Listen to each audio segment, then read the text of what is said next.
Dewan Kehormatan Penyelenggara Pemilu atau DKPP menggelar rapat koordinasi nasional pagi tadi. Rakornas DKPP ini dibuka oleh Presiden Joko Widodo. Rakornas DKPP dibuka Jokowi pukul 9 waktu Indonesia Barat. Jokowi meminta agar tim pemeriksa daerah berani, tegas mengawasi dan meluruskan jika terjadi masalah. Semua untuk menciptakan kontestasi yang damai, sejuk, tanpa hoaks dan tanpa ujaran kebencian. Rakornas ini digelar untuk menyeragamkan langkah dan menyatukan visi penyelenggara pemilu, yakni KPU, Bawaslu, dan DKPP. Rakornas juga untuk meminimalisasi perbedaan penafsiran peraturan masing-masing baik KPU maupun Bawaslu, sehingga terhindar friksi di antara penyelenggara pemilu yang berujung saling melaporkan ke DKPP. Tadi bisik-bisik di ruang tunggu saya sampaikan ke Pak Ketua DKPP, karena kan tugasnya memang mengawasi dan mengontrol KPU dan Bawaslu. Kalau di daerah dibantu oleh tim pemeriksa daerah. Ya memang harus berani mengontrol, tegas mengawasi. Kalau ada yang tidak benar ya berani meluruskan. Tapi sekali lagi, ini pemilu yang sangat besar yang sangat demokratis. Banyak yang menyampaikan bahwa pemilu kita ini gampang diintervensi. Diintervensi dari mana? Di setiap TPS itu ada saksi partai-partai. Semua TPS ada saksi dari partai-partai. Rapat Koordinasi Nasional Dewan Kehormatan Penyelenggara Pemilu diikuti 1.400 penyelenggara pemilu yang terdiri dari Ketua KPU dan Ketua Bawaslu Provinsi dan Kabupaten Kota, serta Sekretaris KPU se-Indonesia. Secara keseluruhan terdapat 225 nama tim pemeriksa daerah atau TPD periode 2023 hingga 2024 yang dilantik DKPP. TPD merupakan tim ad hoc yang dibentuk DKPP untuk membantu DKPP melaksanakan sidang pemeriksaan dugaan pelanggaran etik penyelenggara pemilu KPU. Sementara itu selama 10 bulan terakhir di tahun 2023, Dewan Kehormatan Penyelenggara Pemilu telah menerima 289 aduan dan 109 diantaranya telah diputus. Kami penyelenggara pemilu. Khusus tahun 2023, DKPP sudah menerima pengaduan 289 selama 10 bulan terakhir. Artinya hampir setiap hari ada pengaduan ke DKPP. Dari jumlah pengaduan itu yang baru diputus baru 109 orang dengan jumlah teradu 431 dan sudah diberikan sanksi 10 teradu mendapat sanksi pemberhentian tetap,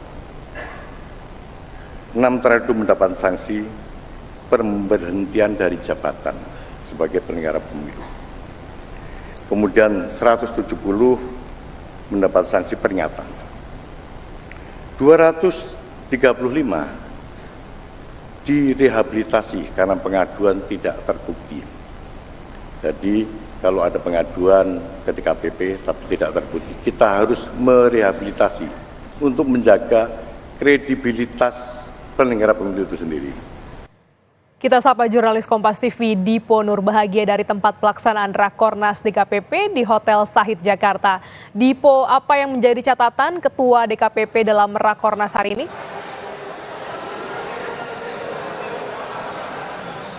tentu secara garis besar yang menjadi catatan dari Hedi Lugito ataupun Ketua DKPP adalah bagaimana kemudian semakin hari semakin mendekati proses pemilihan umum yang kemudian akan berlangsung pada bulan Februari 2024. Tugas dari penyelenggara pemilu ini semakin berat, semakin banyak, dan juga tentu ini harus diantisipasi baik itu oleh KPU, Bawaslu maupun DKPP. Bahkan tadi Hedi Lugito juga sempat menyinggung bahwa ketika misalnya ada isu-isu miring yang kemudian menghampiri KPU maupun Bawaslu, ini juga menjadi tugas dari DKPP untuk betul-betul memeriksa jika adanya laporan terkait dengan adanya dugaan pelanggaran kode etik, baik itu yang dilakukan oleh KPU maupun Bawaslu. Sebagai contoh tadi juga sudah Anda sebutkan, Gladys dan juga saudara, bahwa Hedi Lugito ini memperlihatkan data yang kemudian saat ini sudah ia pegang dalam 10 bulan terakhir ataupun pada tahun 2023 ini saja sudah terdapat 289 aduan.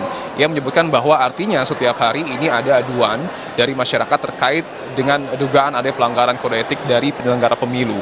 Dari 289 aduan tersebut, ada 109 laporan yang sudah diputus dengan 431 teradu, 10 teradu sudah diberikan sanksi pemberhentian tetap, 6 sanksi pemberhentian jabatan untuk 6 teradu, kemudian juga ada 170 teradu yang diberikan sanksi peringatan, dan juga 235 teradu lainnya ini direhabilitasi karena ternyata tidak terbukti melanggar kode etik penyelenggara pemilu. Bahkan kalau ditarik dari 11 tahun terakhir, ini sudah terdapat 2098 perkara yang kemudian diantisipasi ataupun yang diperiksa oleh DKPP, di mana terdapat 8.845 teradu, 709 teradu diantaranya ini sudah diberhentikan secara tetap sebagai penyelenggara pemilu, 2.810 teradu lainnya ini diberikan sanksi peringatan, dan 4.400 teradu lainnya ini direhabilitasi karena tidak terbukti melanggar kode etik penyelenggara pemilu. Kalau kita lihat dari data yang kemudian disampaikan oleh Hedi Lugito, ia mencoba menggambarkan bahwa ke depan tentu tidak menutup kemungkinan adanya pelanggaran-pelanggaran ataupun potensi pelanggaran kode etik yang dilakukan oleh penyelenggara pemilu, baik dari pihak KPU maupun pihak Bawaslu. Artinya peran dari DKPP yang harus tegas, baik di tingkat pusat maupun di tingkat daerah, ini sangat diperlukan untuk betul-betul meminimalisir adanya pelanggaran kode etik ataupun mungkin saja kecurangan-kecurangan yang dapat saja terjadi pada saat proses pemilihan umum 2024 yang kita tahu juga akan dilakukan di 840.000 TPS. Glenis. Dipo, tadi juga Presiden Jokowi memberikan kata sambutan. Apa saja pesan Presiden terkait pemilu damai?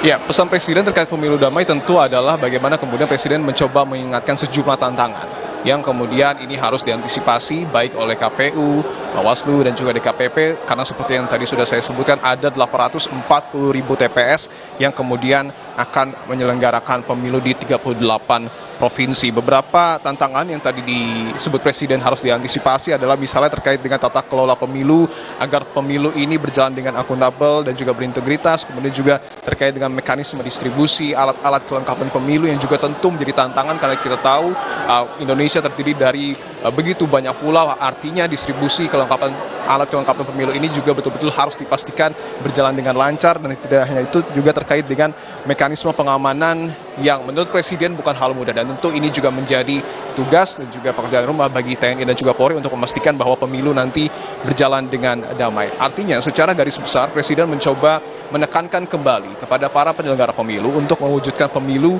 2024 yang kemudian berkualitas, damai, juga terhindar dari hoax maupun isu-isu ataupun ujaran kebencian, sehingga nanti goalsnya ataupun hasilnya adalah pemilu 2024 ini dapat melahirkan sebuah gagasan yang tentunya nanti akan menjadi solusi bagi permasalahan bangsa. Nah, Presiden juga menariknya mengingatkan kepada 228 anggota tim pemeriksa daerah yang sebelumnya juga sudah dilantik oleh DKPP untuk secara tegas mengawasi dan mengontrol peran serta penyelenggara pemilu di tingkat-tingkat daerah. Dalam arti ini adalah artinya petugas KPU dan juga Bawaslu di tingkat daerah, jika ada hal-hal yang keliru, jika ada hal-hal yang tidak sesuai aturan, Presiden meminta kepada tim pemeriksa daerah untuk menindak tegas pihak-pihak ataupun penyelenggara pemilu yang tidak sesuai dengan aturan. Nah, Presiden juga mencoba meminta kepada penyelenggara pemilu ini untuk sama-sama menjaga suasana kondusif, menjaga suasana damai menjelang pemilihan umum di tahun 2024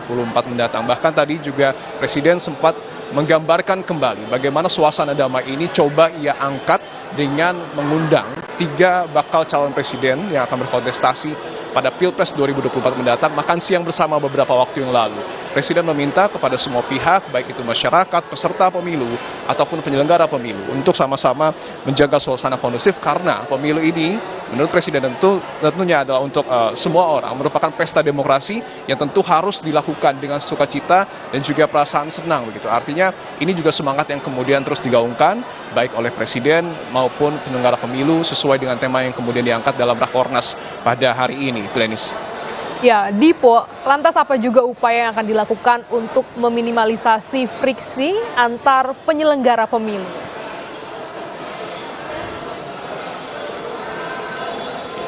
Terkait dengan friksi antara penyelenggara pemilu, baik itu antara KPU dan juga Bawaslu, ini tentu menjadi hal-hal yang sebenarnya sudah lumrah terjadi pada perhelatan pemilu-pemilu sebelumnya. Nah, ini adalah tugas DKPP untuk bagaimana kemudian, dan juga tentunya tugas dari KPU dan juga Bawaslu, bagaimana kemudian bekerjasama menciptakan pemilu yang damai, pemilu yang berkualitas dan juga berintegritas tentunya, sehingga tidak hanya mengedepankan ego masing-masing lembaga, tetapi bagaimana kemudian seluruh lembaga penyelenggara pemilu ini dapat menjalankan tugasnya dengan maksimal dan juga sesuai dengan aturan yang ada. Makanya tadi sebelum ada kata sambutan yang kemudian disampaikan oleh Presiden Republik Indonesia Joko Widodo, ada deklarasi pemilu berintegritas yang juga ditandatangani kesepakatan deklarasi tersebut oleh Ketua KPU Hasyim Asyari, kemudian juga Ketua Bawaslu Rahmat Bagja dan juga Ketua DKPP Hedi Lugito. Ini adalah simbolisasi bagaimana komitmen baik itu dari KPU, Bawaslu dan juga DKPP untuk tidak mengedepankan seperti yang tadi saya sebutkan ego-ego kelembagaan gitu ya, sehingga friksi-friksi ini dapat diminimalisir dan tentu dalam beberapa waktu ke depan sampai dengan esok hari Rakornas ini juga terus akan menyediakan ataupun memberikan materi-materi kepada KPU dan juga Bawaslu untuk semangatnya adalah seperti yang tadi Anda sebutkan, meminimalisir friksi-friksi yang terjadi, kemudian juga meminimalisir adanya pelanggaran-pelanggaran kode etik yang dilakukan oleh penyelenggara pemilu dalam pemilu 2024 mendatang. Glenis. Terima kasih jurnalis Kompas TV Dipo Nurbahagia langsung dari Hotel Sahid Jakarta.